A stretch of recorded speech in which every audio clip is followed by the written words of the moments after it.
Président! Président!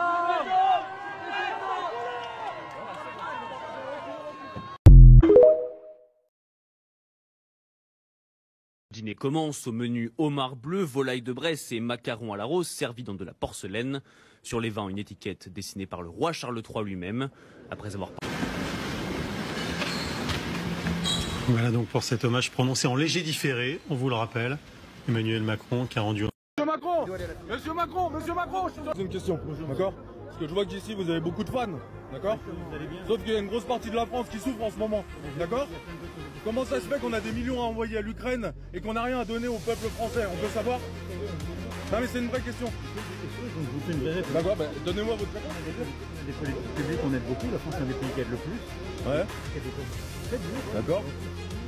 Vous voyez, au camion, ils travaillent dur, hein. Ouais. En Ukraine, on joue notre avenir. Donc c'est normal que les Européens, tous les alliés, aident l'Ukraine. D'accord, mais en attendant les Français qui crèvent la dalle. Et les 11 000 bouteilles de champagne à l'Elysée, c'est pour qui? C'est pour défendre l'Ukraine? C'est pour qui? Non mais je vous pose la question. Je pense que vous ne vous rendez pas compte, l'essence à 2 € en ce moment. Vous vous rendez compte que les gens ils n'arrivent plus à vivre? Vous ne vous rendez pas compte, monsieur Macron? Vous vous en rendez pas compte, monsieur Macron? Arrêtez de me pousser. Je suis en train de parler avec monsieur Macron, d'accord? Vous pouvez lui dire d'arrêter de me pousser? Moi je vous réponds. Par respect, elle est quand même pour aller. D'accord, donc...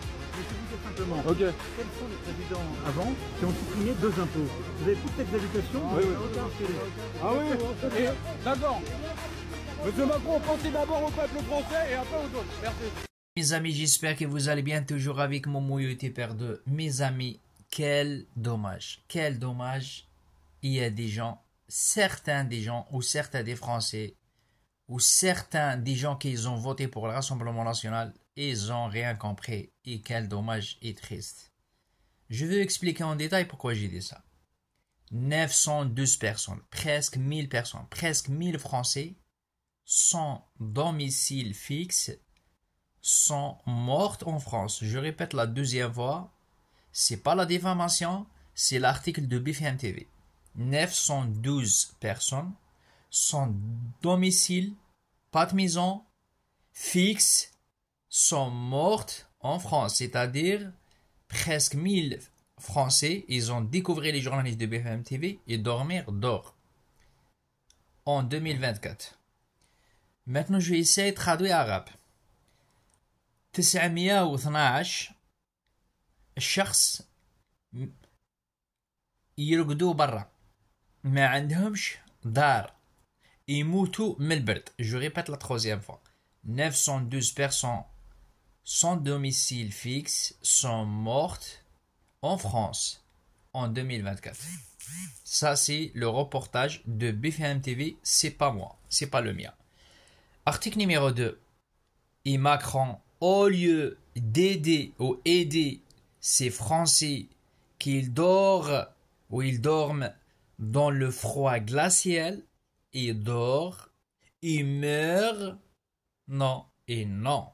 Emmanuel Macron, il s'en fout, il a rien à foutre. Emmanuel Macron, il préfère continuer à envoyer des milliards et des milliards et des milliards. C'est pas des milliards. 150 ou 250 milliards à l'Ukraine, on a tout calculé. Article numéro 3. Ainsi, qui dit missile, et des missiles, renseignez-vous bien, les missiles ça coûte combien? Il a envoyé combien de missiles à l'Ukraine pour défendre l'Ukraine? D'accord? Combien de missiles? Et ça coûte combien? Eh ben, renseignez-vous bien. Ainsi qui dit missiles, des avions, d'accord, et des drones, d'accord, et des armes à l'Ukraine et à Israël. D'accord? Renseignez-vous bien, ça coûte combien les missiles, ça coûte combien les avions, et ça coûte combien les drones à l'Ukraine. D'accord? Et à Israël, après, on va parler. Article numéro 4. L'histoire de musée maintenant. L'histoire de musée de l'œuvre, c'est des mensonges. Je veux donner là la preuve pourquoi. L'histoire de musée après ou puis sur la pression ou supprimer des accords de 1967 ou 1968, entre l'Algérie et la France, comme Mme Marine Le Pen elle a voté avec ses députés hier. Wallah les gars, le gouvernement de Macron et les macronistes et les républicains, les trois politiques de merde et le Rassemblement national, ils avaient tout planifié A à Z. D'accord? A à Z. Ce n'est pas un hasard. C'est-à-dire, c'est pas par hasard. Je répète la deuxième fois, je veux proposer, regardez les vidéos, je vais essayer de parler rapide maintenant. Je veux demander comme d'hab le partage. 912 personnes sans domicile fixe sont mortes en France en 2024. Traduction arabe, 912 شخص فرنسي بدون مأوى ماتوا في فرنسا بسبب البرد القاتل. Emmanuel Macron, au lieu d'aider ces Français qui dorment dans le froid glacial dehors et ils meurent. Non et non, Monsieur Emmanuel Macron, il préfère envoyer 250 ou 300 milliards à l'Ukraine et à Israël, ainsi que des missiles, des avions, des drones, des armes, et ça coûte très très très cher à l'Ukraine et à Israël pour défendre Israël et pour défendre l'Ukraine, pour défendre Israël parce que les complices et pour défendre l'Ukraine parce que Macron il veut rester dans le pouvoir, d'accord, il veut faire la guerre contre la Russie et la Russie évidemment également elle est 46 fois comme la France. Article numéro 4, l'histoire de musée de Louvre. Pourquoi les gars, pourquoi il y a l'histoire de musée après supprimer les accords entre l'Algérie et la France? C'est pas par hasard, c'est pas par hasard, ils ont tous planifié, je peux prouver l'histoire de musée, puis la suppression comme elle a dit Mme Marine Le Pen, des accords de 1967 ou 1968 entre l'Algérie et la France. Hein? C'est pas hasard. Ce n'est pas hasard. C'est par hasard. C'est pas par hasard, putain de merde. Ils avaient tout planifié, c'est-à-dire les macronistes et avec le Rassemblement national. Pourquoi j'ai dit ils ont tous planifié? Premièrement, parce que Mme Marine Le Pen, elle veut tomber Macron. D'accord? Ben évidemment également, Emmanuel Macron, il n'est pas con, il n'est pas bête pour calmer le Rassemblement national et pour gagner le Rassemblement national. Ce qu'il a dit Mme Marine Le Pen, Mme Marine Le Pen, il n'y a pas de problème. On va supprimer les accords entre l'Algérie et la France, mais il ne faut pas voter contre moi. Et elle est bête. Ce qu'elle a fait, ben Macron, il n'y a pas de problème. On va supprimer les accords entre l'Algérie et la France. Ça, c'est premièrement. Deuxièmement, pour cacher les problèmes et pour masquer les problèmes de M. Emmanuel Macron et son gouvernement, la bande de mafia. Troisième, ça c'est le deuxième preuve et le deuxième réseau valable. Troisième, j'ai dit premièrement pour calmer le Rassemblement national. Deuxièmement, pour gagner le Rassemblement national, ça c'est pour Macron. Hein. Troisièmement, pour cacher, masquer les problèmes de Macron. Pourquoi j'ai dit les problèmes, pour cacher les problèmes de Macron? Ce n'est pas hasard. Hein. C'est pas par hasard les gars. Comment ça se passe, les gars? Le musée de Paris, une semaine, ils nous disent maintenant, le musée de Paris, c'est-à-dire de Louvre, une semaine, ils ont essayé de supprimer les accords entre l'Algérie et la France. C'est pas par hasard. Ils ont tous planifié. D'accord. Maintenant, les gens qui dorment dehors, Macron, il n'arrive pas. J'ai pas dit les immigrés, j'ai dit les Français de souche. D'accord. Comment ça s'appelle? Les gens qui dorment dehors, c'est pas des chiens. C'est pas des esclaves chez Macron. Pourquoi Macron, il n'est pas capable d'aider les gens qui dorment dehors? 912 putain de merde des Français, des personnes, sans domicile fixe et sont mortes. Pourquoi Macron, il n'est pas capable d'aider les Français? Au lieu, il va aider les Français. Non, il préfère les Israéliens, les sionistes et les Ukrainiens. C'est-à-dire la preuve de mes paroles, qui Macron s'en fout complètement la France et les Français. Ça, c'est la preuve numéro 1. La preuve numéro 2, ils ont tous planifié. La preuve numéro 3, Rachida Dati, elle a volé 900 000 euros. Ensuite, elle a volé 300 000 euros. Je vais essayer de partager les vidéos comme d'habitude, comme d'hab. 25 ministres, ils ont quasi du judiciaire noir et sombre. Pourquoi il n'y a pas de prison? Pourquoi il n'y a pas de condamnation? À cause de ça, les gars. À cause de ça, ils veulent supprimer les accords entre l'Algérie et la France. À cause de ça, les gars, Macron, il veut gagner le Rassemblement national. Parce que Macron, ils savent. Il n'est pas bête, les gars. Il n'est pas bête. Ils savent ici, c'est la fin dans son run. C'est la fin, c'est bon, il reste juste un an. Il fait quoi maintenant? Il veut gagner le Rassemblement national parce que, et la peur, c'est Madame Marine Le Pen. En cas où elle gagne les élections en 2027, il reste pas le présent. C'est tout, les gars. Ils ont tous planifié, les macronistes, les républicains et le Rassemblement national. Ah bah voilà, les gars. Madame Marine Le Pen, t'as un procès verbal. Madame Marine Le Pen, t'as volé 4 millions. Madame Marine Le Pen, Berdola, il a volé. Le clown de France, le concert de France aussi, il a volé 240 000 euros. Et toi, t'as volé 4 millions. Maintenant, on fait quoi? On va taper comme d'habitude, toujours sur l'Algérie et les Algériens. On va taper toujours, et comme d'hab, on connaît la chanson, sur les immigrés de France, sur les Arabes, sur l'islam, sur les femmes voilées, sur les mosquées, sur les imams. Pourquoi? Et uniquement pour cacher les problèmes de Macron. D'accord? Madame Marine Le Pen, elle a rien à foutre de vos gueules, les Français. Ni l'extrême droite, ni les républicains et les macronistes. Les trois partis, c'est des trois partis politiques de merde. Berdola, ils savent même pas, ils savent même pas l'article 153, c'est quoi? J'ai partagé la vidéo uniquement hier, 50 000 vues. Ils savent même pas, ils connaissent même pas les lois, ils veulent gouverner la France. Bisous à tout le monde, regardez toutes les vidéos que j'ai partagées. Quand les macronistes ont volé l'argent, quand Emmanuel Macron d'Uni, il a invité le roi de l'Angleterre 6 millions, d'accord, uniquement pour dîner à Marseille. Après, ils nous disent, nous, il n'y a pas d'argent.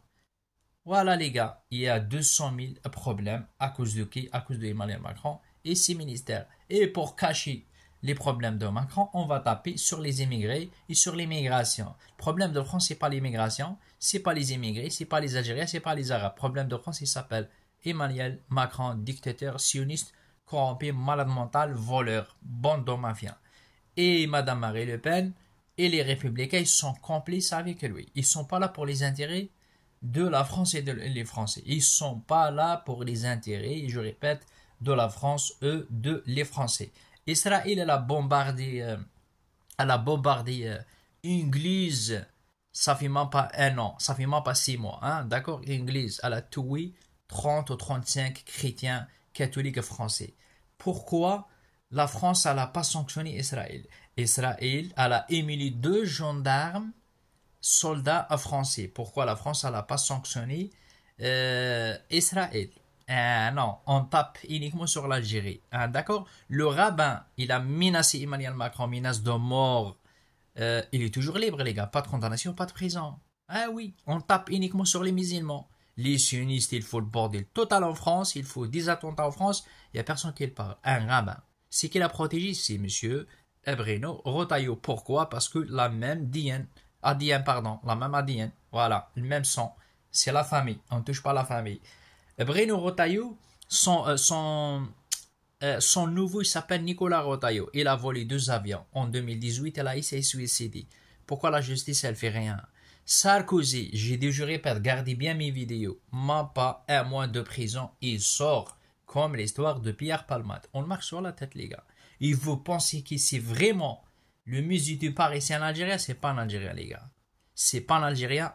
Et vous pouvez découvrir la vérité à plus tard.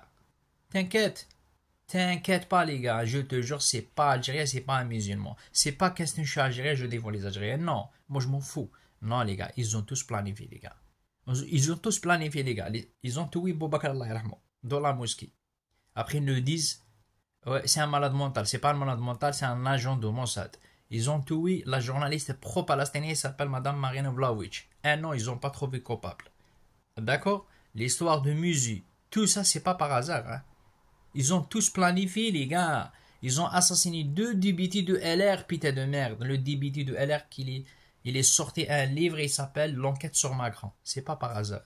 D'accord? Et pourquoi on tape sur l'Algérie ou les Algériens? Pourquoi? L'Algérie, elle a aidé la France, d'accord, contre les nazis, contre Hitler. L'Algérie, elle a envoyé entre 150 000 et 180 000 combattants algériens à l'époque pour libérer la France. D'accord? Les soldats algériens. D'accord? La France, c'est-à-dire quand je dis de la France, l'armée française, je connais très bien l'histoire de mon pays, l'Algérie, et l'histoire de France.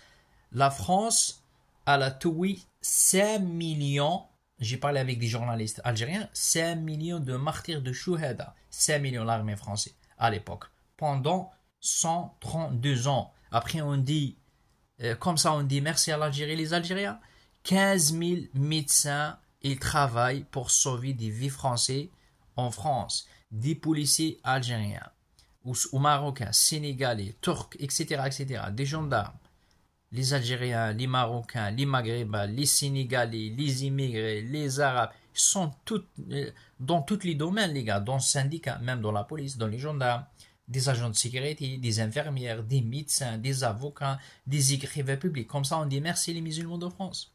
Comme ça, on dit merci à l'Algérie. 15 000 médecins algériens. 150 000, 180 000 combattants algériens. Ils ont libéré la France avec les Français contre Hitler. Et après, ce qu'elle a fait la France, elle a donné uniquement des médailles. Hitler, il a pris les Algériens, il a copié les jambes, les mains, etc. Après, ils ont donné uniquement des médailles. C'est pas fini. La France, elle a essayé la bombe nucléaire automatique 2 fois ou 3 fois en Algérie. On a bien renseigné, je connais très bien l'histoire. Hein. Je suis pas un cacabête. Hein. D'accord. 18 000 crins de shahid de martyrs dans le musée de Paris. Après, on va faire quoi? On va écouter Madame Marine Le Pen. Et Madame Marine Le Pen, c'est qui Madame Marine Le Pen? C'est qui? Elle ne connaît pas l'histoire. D'accord? L'Algérie aussi, elle peut maintenant commander l'archive. Elle peut aussi porter plainte. On connaît les lois, on connaît des avocats. Elle peut porter plainte, oui, parce que la France, elle a essayé la bombe automatique nucléaire 2 fois dans la désert, la Sahara. Il s'appelle Regan. Renseignez-vous bien. L'armée française, d'accord, attachée. Combien, les gars? Combien? Presque 100 personnes attachées dans des bois. Ils ont largué la bombe nucléaire sur leur tête. Renseignez-vous bien. Je connais l'histoire, putain de merde. Je sais pas quand Bruno Retailleau et Emmanuel Macron. Moi, je connais l'histoire. Moi, je parle pas dans le vide. D'accord? Ben voilà. On a 200 000 problèmes, les gars. Je veux pas rentrer dans l'histoire de France, l'histoire de l'Algérie, etc. Parce que c'est très compliqué. Maintenant, actuellement, je parle uniquement des problèmes qui concernent chez nous en France. Combien de ministres de Macron, c'est des voleurs? Pourquoi il n'y a pas de justice? Les gars, bisous à tout le monde. Ce président français, il faut qu'il le sache, il a tout intérêt à se préparer son cercueil.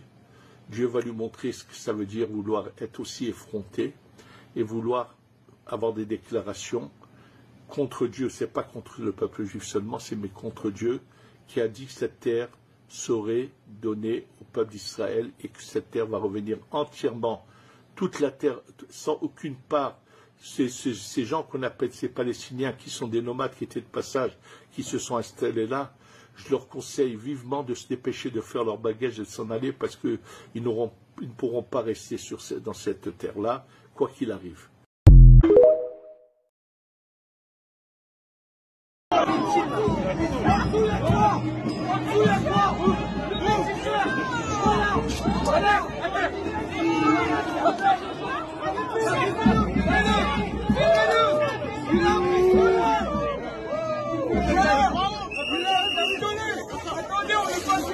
Monsieur Macron, vous avez qualifié les massacres d'Israël à Gaza de honte. Vous vous êtes engagé à prendre des sanctions et à les renforcer. Or, qu'est-ce qu'on apprend aujourd'hui? Qu'un navire va charger 14 tonnes de mitraillettes fabriquées par la société française Eurolix dans le port de Fos-sur-Mer ce jeudi 5 juin à destination d'une société israélienne qui s'appelle IMI. On apprend que c'est le 3e voyage depuis le début de l'année, le 3e chargement de pièces militaires à destination d'Israël. Que jusqu'ici, M. Lecornu, avec hypocrisie, a déclaré que c'était du matériel qui était livré en Israël, mais qui était destiné à une autre exportation derrière. Or, il apparaît que ce matériel a bien été utilisé dans des crimes de guerre commis par l'armée israélienne. La demande est simple, M. Macron, intervenez tout de suite, empêchez cette livraison d'armes à Israël pour désormais interdire à la société Eurolix de livrer des armes à Israël. Sur les armes, l'État français a une totale possibilité d'interdire immédiatement les exportations. Donc, c'est de votre responsabilité, à vous, pleine et entière, de faire le choix aujourd'hui de laisser ou non des armes être livrées à Israël. Faites un embargo dès ce jeudi 5 juin sur les livraisons d'armes à Israël. Faites un embargo sur tous les produits à destination d'Israël, comme on l'a fait pour l'Afrique du Sud du temps de l'apartheid. Si vous ne le faites pas, heureusement, le peuple est là. Le peuple des dockers, leur syndicat, qui a d'ores et déjà répondu en solidarité avec la Palestine que eux ne chargeraient pas ce matériel à bord du navire. Soyez à l'auteur de votre peuple, monsieur Macron, soyez à l'auteur des dockers de Marseille. Une église vient d'être bombardée. Par qui, à votre avis? Par l'armée israélienne. La seule église de la paroisse catholique de Gaza, la seule, ça veut dire que les catholiques qui y vivent, c'était leur seul lieu de culte. C'était le seul endroit pour eux où ils pouvaient se recueillir. Il a été détruit, les gars. Et les médias, c'est silence radio. D'ailleurs, plusieurs personnes ont été blessées.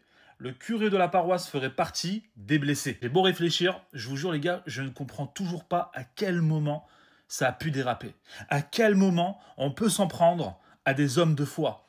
Et peu importe la religion. Bref, on a la première ministre d'Italie qui a fait la remarque et annoncé que des frappes israéliennes ont été effectuées sur l'église catholique de Gaza.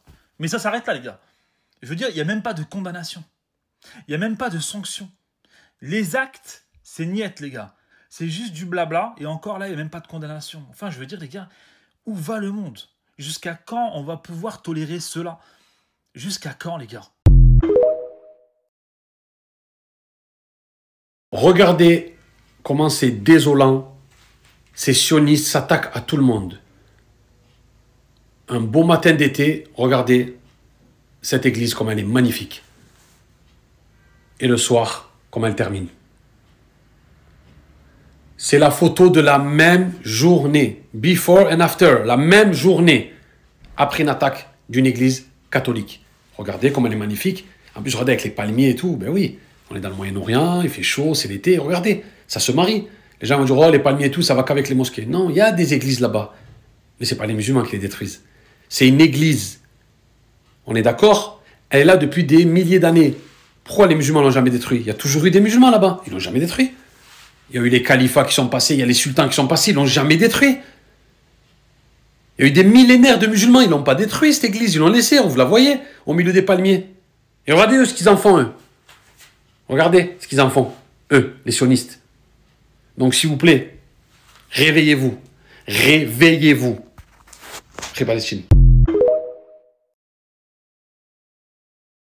Aujourd'hui, le Louvre a connu le braquage le plus spectaculaire de son histoire. Dès le départ, tout laisse penser à une préparation parfaite. Les braqueurs disposèrent d'une connaissance hyper précise des plans du musée, des horaires d'ouverture et des routines du personnel. On soupçonne même une aide de l'intérieur, ou au moins des informations fournies par quelqu'un qui connaît bien le fonctionnement du lieu. En plein jour, vers 9h30, ils sont arrivés avec un monte-charge et ont pénétré dans la galerie Apollon, où sont exposés des bijoux historiques inestimables. Et tenez-vous bien, ils sont passés à l'action pile entre le moment où les alarmes ont été désactivées pour l'ouverture et celui où les premiers touristes devaient entrer. 10 minutes, pas plus. En moins de 4 minutes, ils ont découpé les vitrines à la disqueuse, vidé les présentoirs et pris la fuite sur un scooter. Le monte-charge a été abandonné sur place, un indice que les enquêteurs scrutent pour trouver empreintes ou ADN. Les caméras du musée et des abords sont en cours d'exploitation. Le butin, plusieurs millions d'euros de bijoux, du jamais vu au Louvre. Aucun blessé. Le musée, évacué calmement, restera fermé toute la journée pour l'enquête. Opération millimétrée, 30 à 60 minutes de préparation, 10 minutes d'action. Ces braqueurs ont clairement agi comme des pros. Pour l'instant, ils restent introuvables. Et...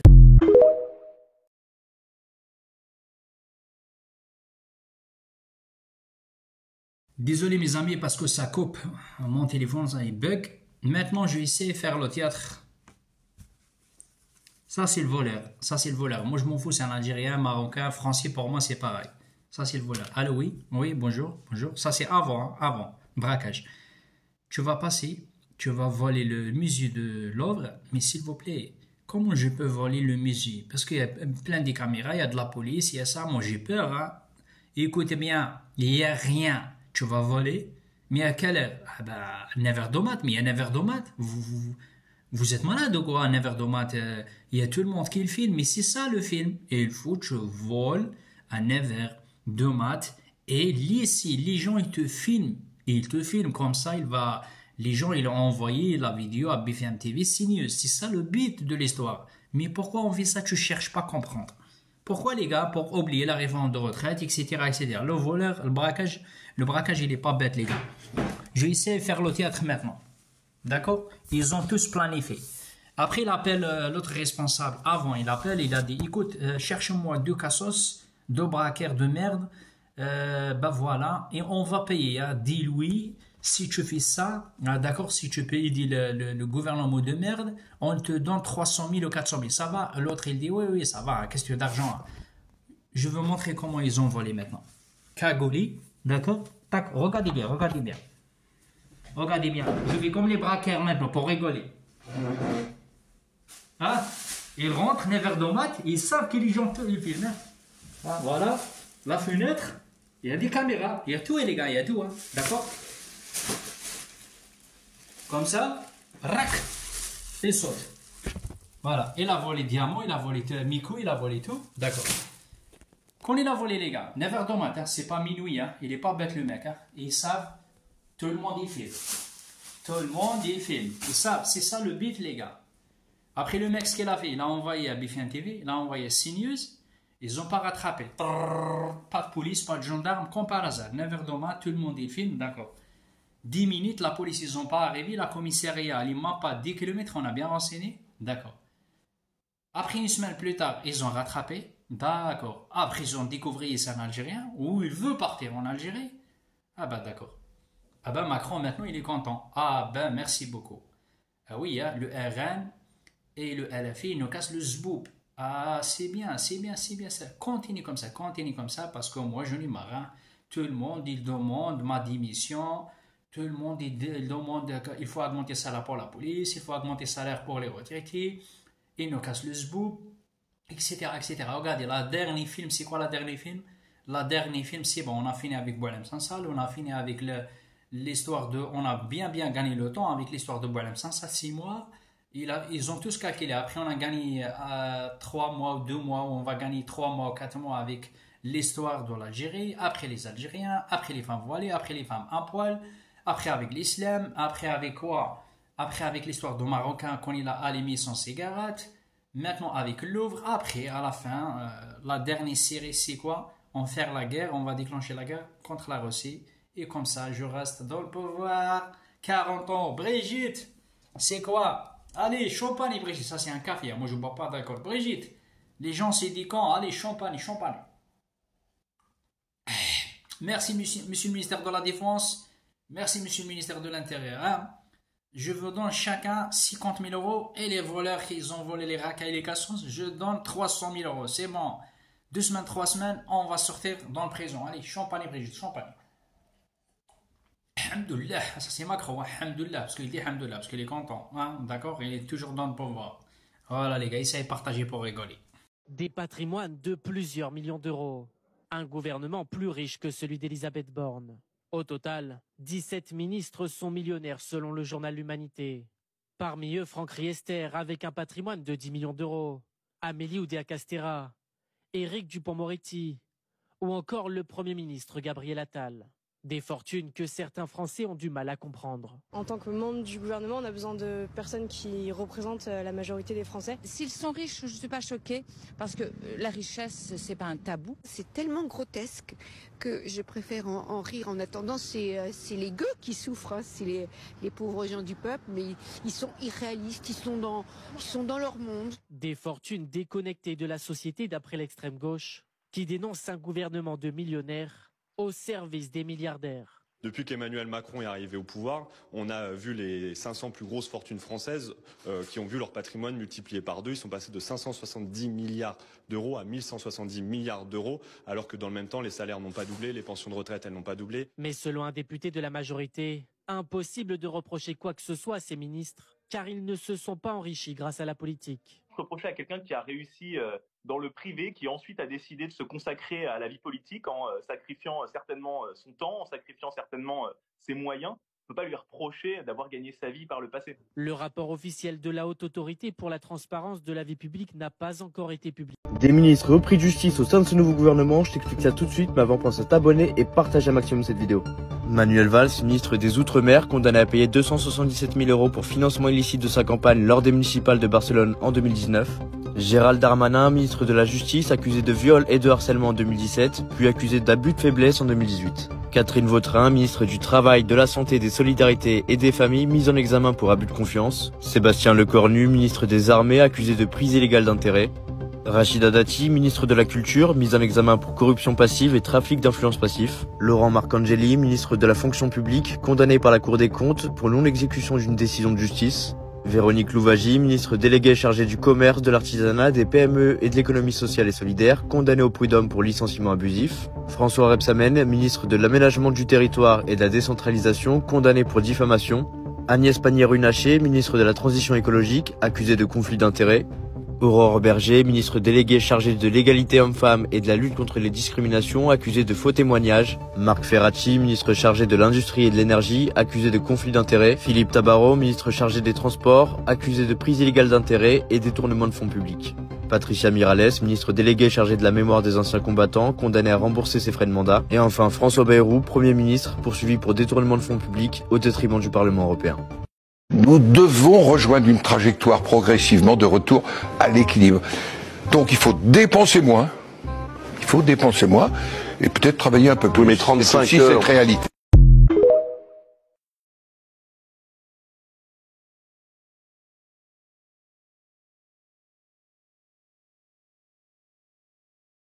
Détournement d'argent public. L'ancien Premier ministre Jean Castex a été placé en garde à vue pour faux, usage de faux et détournement de fonds publics. Voici les toutes dernières informations.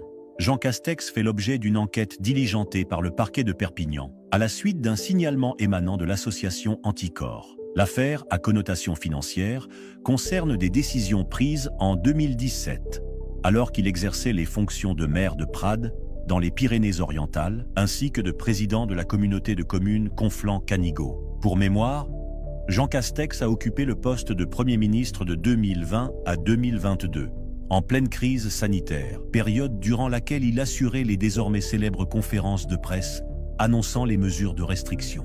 Depuis son départ de Matignon, il a été nommé à la tête de la RATP, l'entreprise en charge du réseau de transport public à Paris et en Île-de-France.